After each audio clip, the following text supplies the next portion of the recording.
तो लोग एक दूसरे को कुचलते हुए धक्के दे रहे थे, तो मैंने मिसेस को दलदल की तरफ धकेला दिया। तो घोड़े वाला तो हमारे को तुरंत छोड़ के, घोड़ा छोड़ के भी भाग गया। वो घोड़ा भी छोड़ा और वो खुद भी भाग गया जंगल में। हम जंगल की तरफ कूद गए। कोई नदी में गिर रहा था, कोई पत्थर पे गिर रहा था, एक दूसरे को उठा रहे थे और चलते जा रहे थे। बस कम से कम 100 राउंड तो भी फायरिंग हुई होंगी। और वो मेरे बेटे ने हिम्मत दिखाया, उसके कारण मेरे को हिम्मत आई ना, चलो नीचे भगवान का नाम लेते जाए, जय माता दी बोल रहे थे और नीचे चलते जा रहे थे।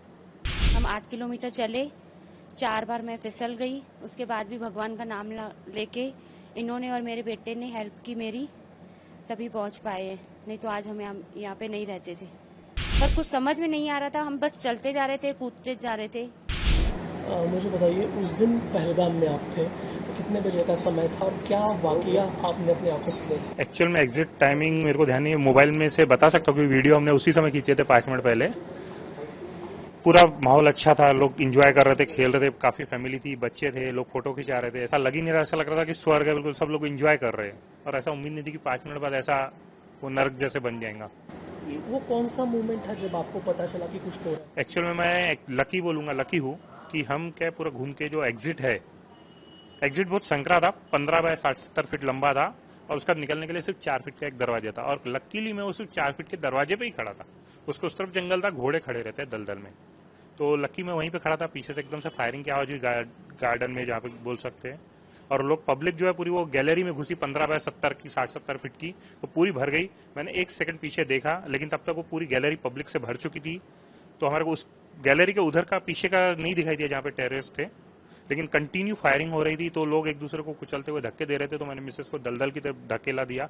तो घोड़े वाला तो हमारे को तुरंत छोड़ के, घोड़ा छोड़ के भी भाग गया। वो घोड़ा भी छोड़ा और वो खुद भी भाग गया जंगल में। और फिर पीछे मेरी मिसेस को दलदल में धक्का दिया, मेरे बेटे को भी उतारा, और फिर हम कंटिन्यू, गोलियां चल रही थी, तो हमारे को उस समय दिमाग काम नहीं किया, हम जंगल की तरफ कूद गए। और जंगल की तरफ 7 से 8 किलोमीटर हम जंगल, पहाड़ उतरते हुआ है 8 किलोमीटर का रास्ता। वो जो पैर में चोट आई थी, वो वाकया क्या था? एक्चुअल में कैसे, वो 3 से 4 बार गिरे हैं रास्ते में। उनका पहली बार जब गिरे, पैर मुड़ गया पूरा, फिर दूसरी बार गिरे, वो फिर भी कंटिन्यू चल रहे थे। तो मेरे बेटे ने, मैंने और वो खुद भी पकड़ के जैसे तैसे उनको 7 से 8 किलोमीटर का पहाड़ उतारे। फिर आपको कहाँ ले जाया जाया? एक्चुअल में फिर मैं नीचे आया, मेरी पर्सनल कार खड़ी थी वहाँ पे पार्किंग में। मैंने ड्राइवर को कॉल किया, ड्राइवर बोले मैं नहीं आ सकता हूँ। तो मैंने एक लोकल था वहाँ पे, आर्मी वाले को बोला कि मतलब मेरे को मेरी कार तक पहुँचवा दीजिए, बाकी कुछ नहीं चाहिए मेरे को, और कोई नीड नहीं चाहिए।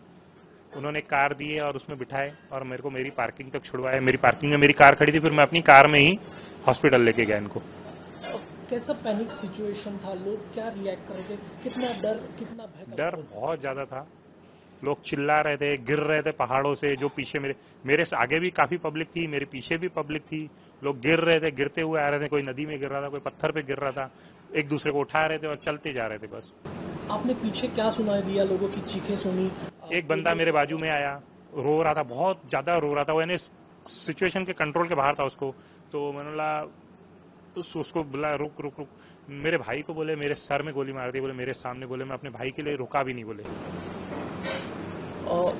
लोग जो बता रहे हैं कि धर्म पूछा गया, नहीं वो मेरे को मालूम नहीं, क्योंकि मैं एक्चुअल में एग्जिट गेट पे खड़ा था ना, ये उसमें लंबी गैलरी है 15 बाय 60-70 फीट की, उसके पीछे गार्डन है 60-70 फीट की गैलरी के पीछे, ये टेरेस वहां पे थे। और गैलरी पूरी पब्लिक से भर चुकी थी, क्योंकि सब निकलने को देख रहे थे। अंदर जो 400-500 की पब्लिक थी वो निकलने को देख रही थी, सब भागने को देख रहे थे, जिसको जहां रास्ता है वो भागने को देख रहा था।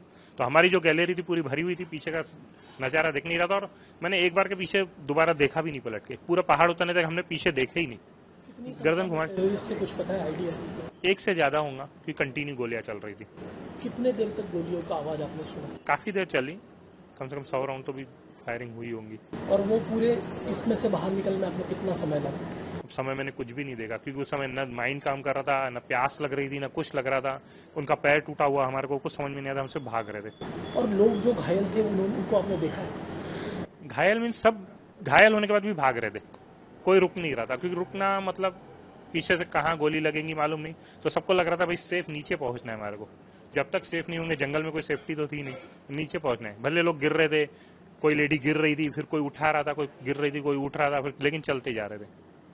अब आप सुरक्षित तरीके से वहां पहुंचे, तो उसके बाद यहाँ तक आने का सफर क्या था? मैं एक्चुअल में फिर वहाँ अनंतनाग में मेरे को डिस्चार्ज, मैंने उन्होंने एक्सरे वगैरह किए, बोले 2 जगह से एक्चुअल में एक जगह फ्रैक्चर हुआ, लेकिन आपने उनको फिर भी कंटिन्यू दौड़ाए तो दूसरा भी फ्रैक्चर हो गया। अब इनको बोले आप प्लास्टर वगैरह करना पड़ेगा, यहाँ पे ट्रीटमेंट आपको लेना पड़ेगा। मतलब मैं यहाँ पे ट्रीटमेंट लूंगा नहीं, मेरे को एक्चुअल में अपनी सिटी जाना है। तो मतलब आपकी परमिशन है क्या डॉक्टर? बोला मैं जा सकता हूँ क्या? बोले हाँ आप ट्रेवल कर सकते हैं, हम प्लास्टर वगैरह चढ़ा के दे देंगे और आपको दवाई या इंजेक्शन दे देंगे और आप जा सकते बोले, लेकिन आपको ट्रीटमेंट आपके शहर में जाके लेना पड़ेगा। बोला ठीक है, मैं वहाँ जाके लूंगा। फिर मैं श्रीनगर अपनी खुद की कार में ही आया, कुछ नहीं, हम खुद ही कर रहे थे सब। श्रीनगर पहुंचा, वहाँ पे होटल वगैरह किया, वहाँ पे रहा, कंटिन्यू फ्लाइट देख रहा था, कोई फ्लाइट नहीं मिल रही थी। तो मैंने विक्की कुकरेजा जी है उनको फ़ोन किया, मतलब ऐसी ऐसी बात है, मैं ऐसी सिचुएशन हूँ, मतलब पैसे भी मेरे देने को रेडी हूँ, मेरे को सिर्फ एक फ्लाइट चाहिए यहाँ से निकलने के लिए, दिल्ली की हो मुंबई को, उसके आगे का भी मैं खुद कर लूँगा, सिर्फ यहाँ से निकलने के लिए एक फ्लाइट हो, क्योंकि मेरी मिसेस के पैर फ्रैक्चर हो चुके हैं और मतलब मैं रुक नहीं सकता हूँ यहाँ पे। हालांकि मैं डरा नहीं था कि श्रीनगर में ऐसा कोई ये नहीं था। तो उन्होंने ठीक है बोले मैं सीएमओ के पोर्टल पे बोले आपकी डालता हूँ, और डिटेल वगैरह लिए डाले। और उसके बाद में फिर मेरे को मुंडे जी कोई है, उनकी कॉल आई, थोड़ी देर में ही आ गई कॉल। और फिर उन्होंने कंटिन्यू मेरे को कॉल कांटेक्ट में, रात के 1 बजे तक मेरे कांटेक्ट में थे। वो मेरे से पूछ रहे थे आप कैसे हो, क्या हो, आपको फ्लाइट की टिकट मिली? हमला हाँ मिल गई, आपने टिकट दे दिए। फिर मैं एयरपोर्ट जा रहा था तो भी उनकी कॉल आई, बोले आप एयरपोर्ट के लिए निकले कि नहीं निकले? मैं मैं निकला, आप टेंशन मत लो। बोले आपको कोई नीड है क्या? मतलब नहीं, मेरे को कोई नीड नहीं है, मेरे को सिर्फ फ्लाइट की टिकट चाहिए यहाँ से बाहर निकलने के लिए, उसके आगे का मैं खुद ही देख लूंगा। तो बोले कोई दिक्कत नहीं, यहाँ से हम आपको श्रीनगर से मुंबई तक की टिकट दे रहे हैं, बोले आपको मतलब कोई दिक्कत नहीं, मुंबई से मैं नागपुर खुद ही कर लूंगा, मेरे को कोई कुछ नहीं चाहिए, मेरे को सिर्फ यहाँ से निकलना है। पूरा वाकया, ये पूरा इंसिडेंस आपके दिमाग में अभी भी होगा, कितना आपको डर लगा था और क्या महसूस कर रहा हो अभी यहाँ आने के बाद? नहीं, उस मेरे को एक्चुअल में वही सिर्फ एक नज़ारा है जो लोग एंजॉय कर रहे थे 5 मिनट पहले, जो नज़ारे थे वो नज़ारे और बात का माहौल बहुत अलग हो गया था, कुछ समझ में नहीं आ रहा था। बाकी उस समय तो एक ही था कि फैमिली को नीचे लेके जाना है, सेफ करना है और इनका ट्रीटमेंट करवाना है, बस यही लग रहा था। उस समय क्या महसूस किया कि आपने? एक्चुअल में मेरे को सबसे पहला डर तब लगा जब गोलियां कंटिन्यू चल रही थी, डर लग रहा था, काफ़ी डर लग रहा था। लेकिन मेरे बेटे ने हिम्मत दिखाया, उसके कारण मेरे को हिम्मत आई ना, चलो नीचे भगवान का नाम लेते जाए, जय माता दी बोल रहे थे और नीचे चलते जा रहे थे। अभी भी खौफ है उस चीज का, आंखों के सामने वही गुजर रहा है जो देखा है हमने। कैसे पहुंचे वो हमको पता, सिर्फ भगवान का नाम लेके पहुंचे हैं। 2 मिनट का फासला था, नहीं तो हम यहाँ तक आज नहीं रहते थे। पीछे मुड़ने का टाइम ही नहीं था हमारे पास कि हम पीछे देखें कि क्या हो रहा है। भीड़ इतनी ज्यादा थी कि हमको इतना डर लग रहा था कि हम सिर्फ आगे ही जाते जा रहे थे।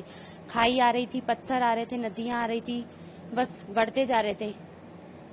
8 किलोमीटर की दूरी पर, यानी हम 8 किलोमीटर चले, 4 बार मैं फिसल गई। उसके बाद भी भगवान का नाम लेके इन्होंने और मेरे बेटे ने हेल्प की मेरी, तभी पहुंच पाए हैं, नहीं तो आज हम यहाँ पे नहीं रहते थे। जैसा कि आपके हस्बैंड ने बताया, एक खुशी का उस समय आप लोग खुशी मना रहे थे या फिर एंजॉय कर रहे थे वहाँ पे, सडनली ऐसा क्या हुआ कि ये पूरा दुख में, गम में बदल गया पूरा माहौल? वो अभी बता नहीं सकते हैं, क्योंकि जब हम उस टाइम पे थे, घोड़े से उतरे, घूमे, तब इतना अच्छा लग रहा था हमको। 400-500 लोग थे वहाँ पे, एंजॉय कर रहे थे। उसके बाद जब हम एग्जिट पे पहुंचे तो ऐसा ने कुछ हमको समझ में नहीं आया कि होगा कुछ ऐसा।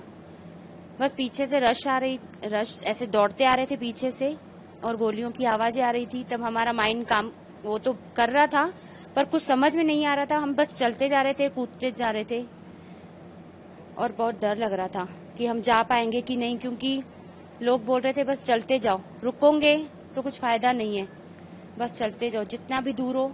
पूछ के भी जा रहे थे कितना किलोमीटर है, नीचे उतरते जा रहे थे। किस तरीके का मंजर था वहाँ पे? आवाजें, चीखे, गोलियों की बौछार, क्या आपने महसूस किया उस समय? बस लोगों की चिल्लाने की आवाज सुनी, गोलियों की आवाज सुनी, उसके बाद तो नीचे उतरना था। फिर तो माइंड में कुछ था ही नहीं, वो अपना ही हम देख रहे थे कि कैसे नीचे पहुंच जाए।